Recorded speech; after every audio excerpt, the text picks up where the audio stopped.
हमारी इनकर जोड़ी ठीक लगा था, तनी हाथ उठा के बताओ। हाँ ठीक है। देखो अभी के जमाने में ये पूछना बहुत अनिवार्य है कि तुम ठीक हो। बहुत बहुत शुक्रिया कि आप हमसे पूछ रहे थे, हम ठीक है। आपके आशीर्वाद में एकदम गड़गड़ाए हुए हैं। तो नमस्कार दोस्तों, देख सकते हैं आप लोग कि जहां पावर स्टार पवन सिंह और मोनिका मिश्रा की वीडियो काफ़ी ज़्यादा वायरल हो रही है, तो उसमें अक्षरा सिंह ना बोलें ऐसे कैसे हो सकता है। तो आप लोग देख सकते हैं कि अक्षरा सिंह का भी रिएक्शन आ गया है।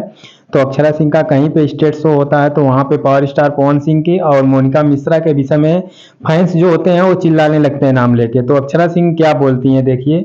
आपके आशीर्वाद में एकदम गड़गड़ाए हुए हैं। तो अक्षरा सिंह बोलती हैं कि आप लोगों के प्यार से एकदम पूरा गड़गड़ाए हुए हैं। आप लोगों के star power star Pawan Singh नाम नहीं लेती हैं, लेकिन इशारा करते हुए पूरा ट्रोल करती हैं कि पावर स्टार पवन सिंह एकदम पूरा गड़गड़ाए हुए हैं, पागल हुए हैं। तो देख सकते हैं आप लोग कि अक्षरा सिंह ने आखिरकार अक्षरा सिंह ने भी अपना रिएक्शन दे दिया है पावर स्टार पवन सिंह और मोनिका मिश्रा की, जो काफ़ी ज़्यादा कंट्रोवर्सी चल रही है इस समय कि पावर स्टार पवन सिंह ने मोनिका मिश्रा के प्यार में पूरी तरह से पागल हो गए हैं। तो इस पे अक्षरा सिंह ने भी अपना रिएक्शन दे दिया है। बहुत सालों के बाद, बहुत महीनों के बाद मैं पागल हुआ हूँ किसी को देख के।